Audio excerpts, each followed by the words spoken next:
seemingly 2 to 3 plays a game is certainly not what they, reckon with. Having Tebow come in with a $1 million plus contract, certainly Tim Tebow in his limited snaps must be getting frustrated. And even though this Jets team still in the hunt at 3-4, as long as Tebow's on the sideline, I believe the Jets are not set for the playoffs.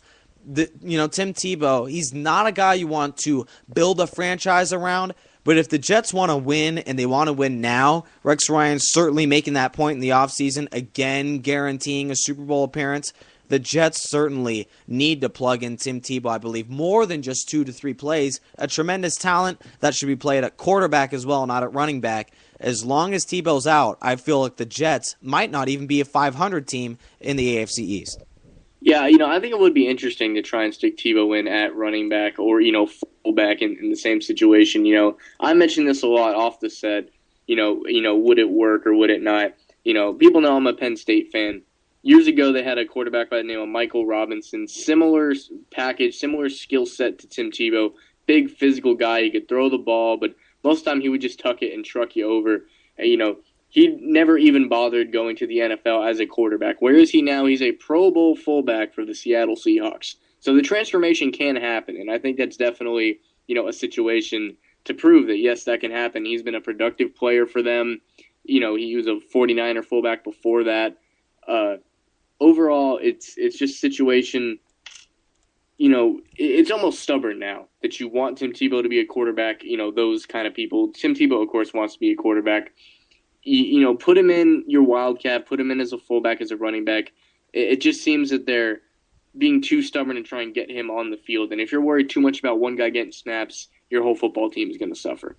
The New York Jets at 3-4 certainly have a topic up for discussion, and I don't know about how far the Jets will go this year. But as long as Tebow is not playing, with the Jets beating teams like the Dolphins, they face them next week as well. Beating teams like the Dolphins, the Bills, this Sanchez-led team is not.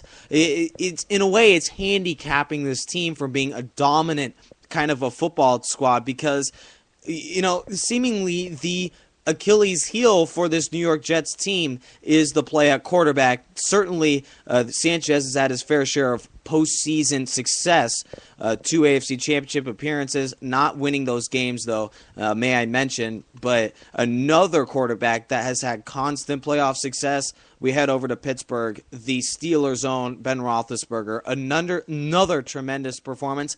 I don't know if I fully put this on the Cincinnati Bengals defense, though, because certainly this team going into the game at 2-4 or 3-3, excuse me, they were not a team that was the same as last year in a sense. Still a tremendous defense, but the offense has kind of struggled, and obviously under 200 yards offense, not going to get it done.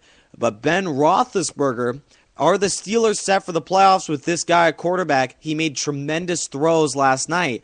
Is the Steelers still set for a wild card positioning? They're 2 games behind the Ravens, but another big-time win, and the Steelers are in the hunt. Is Pittsburgh set for the playoffs, or is this a disappointing year that will end short of the postseason? Well, I did watch Pittsburgh in that Bengals game. I watched them, when they beat the Eagles. They're definitely a team, just the more and more I watch them, the more and more it shows their age, I think is the best way to put it. They're definitely not at the same level that they have been. Their players are getting older, and that is going to happen.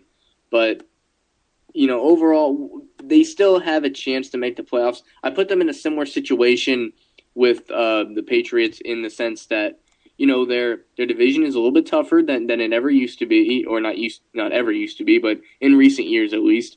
So it's something where, can they fight through the adversity? The Ravens are somewhat on the decline. We touched on that a little bit with the injuries to their defense, and that's really going to hurt them down the line. The Bengals are a decent team. The Browns, you can just about keep them out of any situation. Pretty much the only thing that they could really do at this situation is, maybe ruin it for another team or two. But overall, they're a non-factor. But, with the Steelers, it's just a situation of can they fight the way they used to with this division? Because it's definitely going to be a lot harder to win this division and go into the playoffs. I could see them making the playoffs, but I don't see them being a huge factor in say January, February. Last week, and don't want to, it's Monday, overreaction day, seemingly, for the NFL. We don't want to go too much on the fact that the Steelers won this game only by a touchdown. They had some big mistakes early, coming back in that game, winning 24-17 over a 3-4 losing Bengals team. But the Ravens certainly got blown out of this game. It's still a 2-game lead for the Ravens, but how concerning is it for Baltimore? As long as Pittsburgh wins the divisional games that they need to and rallies up and wins 7 or 10, 8 or 9 or 10 games, and the Ravens, with the injury issues that they have, struggle like we've seen against the Texans.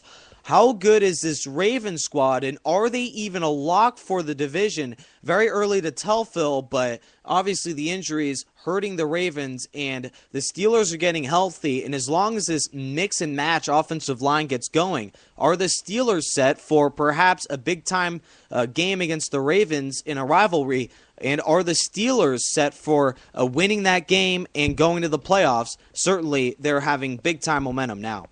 Yeah, I think that Ravens-Steelers game that'll be coming up, it's definitely going to be a little bit bigger than it is used to, and it's already pretty big to begin with. The Ravens, they seem to be a good head above the Steelers going into the past couple weeks, but with their injuries and with the Steelers starting to pick up steam, they're almost going to meet in the middle. The Ravens kind of on the decline, the Steelers kind of on the way up. I think it's going to be a big deal. It's going to be smash mouth.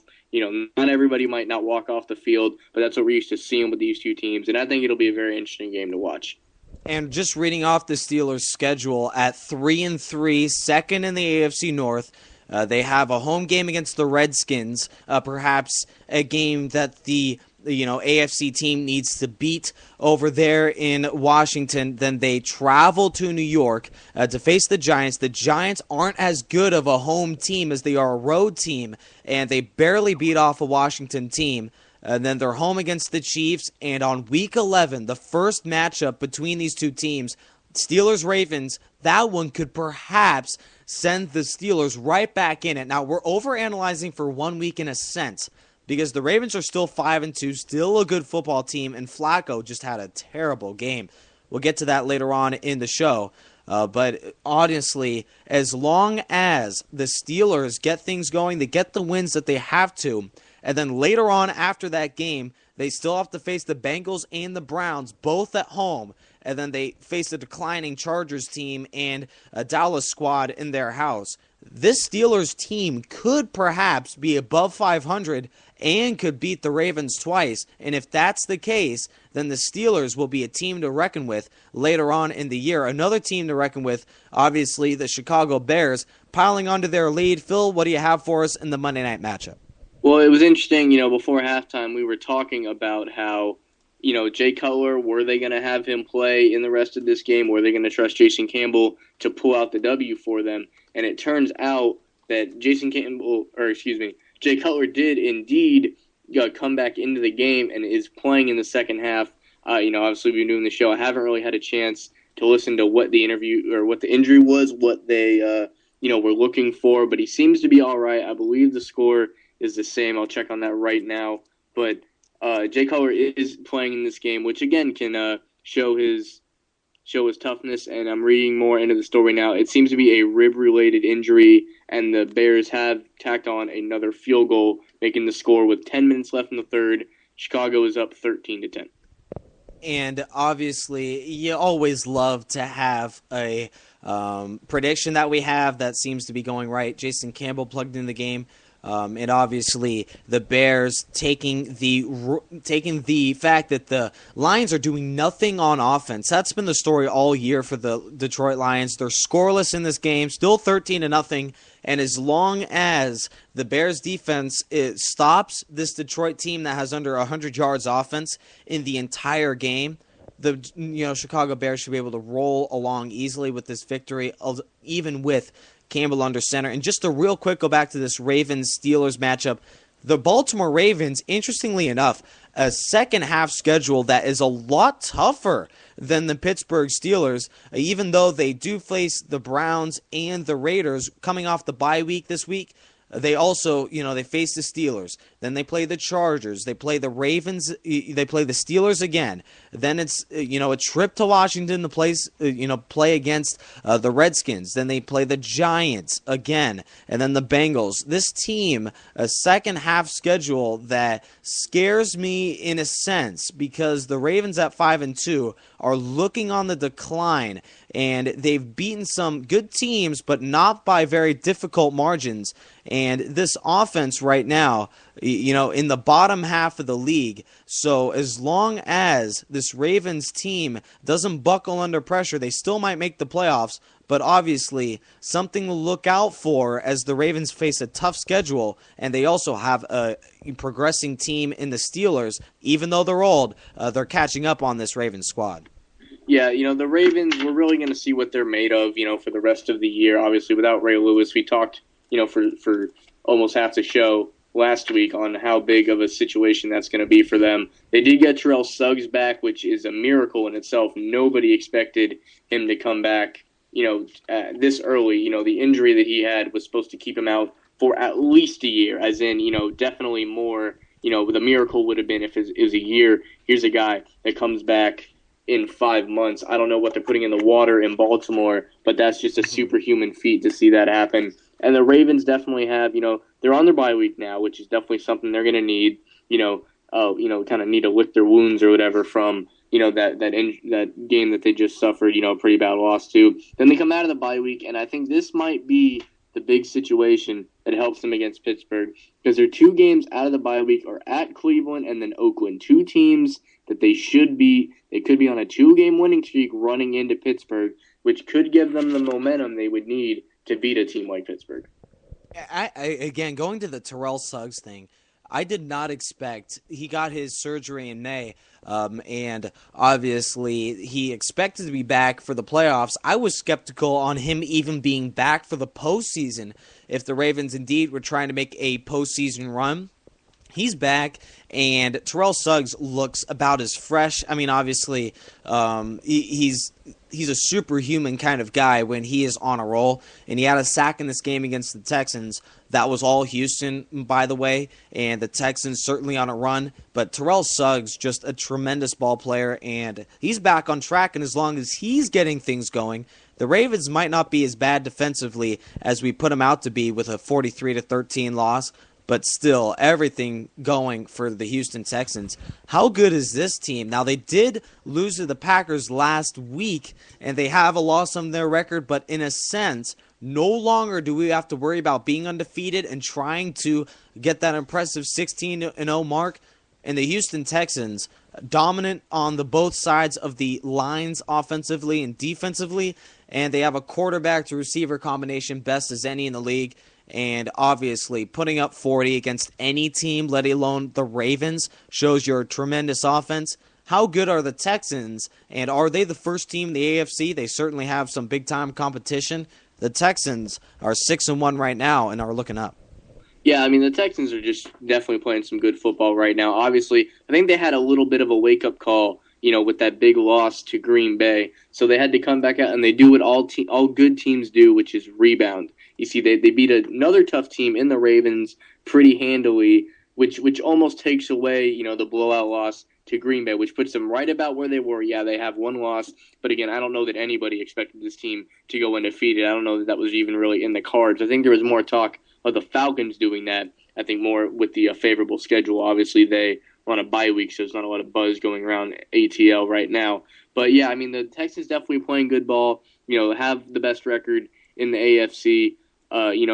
Could they end the year with the number 1 seed? Absolutely. It all comes down to, they say it's not how you start, it's how you finish. But if you're able to start this good, it definitely helps.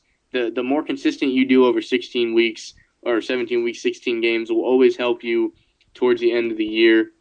So, with this 6-1 start, I think it definitely sets up Houston. Maybe they stumble for a game or two down the stretch. They're almost prepared for that. They're padding the cushion. Obviously, you want to go in with momentum. And again, I probably sound like a broken record. I brought this up so many times. Here's a team that won a playoff game last year with a third-string quarterback. Now they have Matt Schaub back. and you look at this team, and maybe not this year, but here's a team. I think they're here to stay. They lost Mario Williams, doesn't seem to miss a beat after he went to Buffalo. Here's a team, like him or not,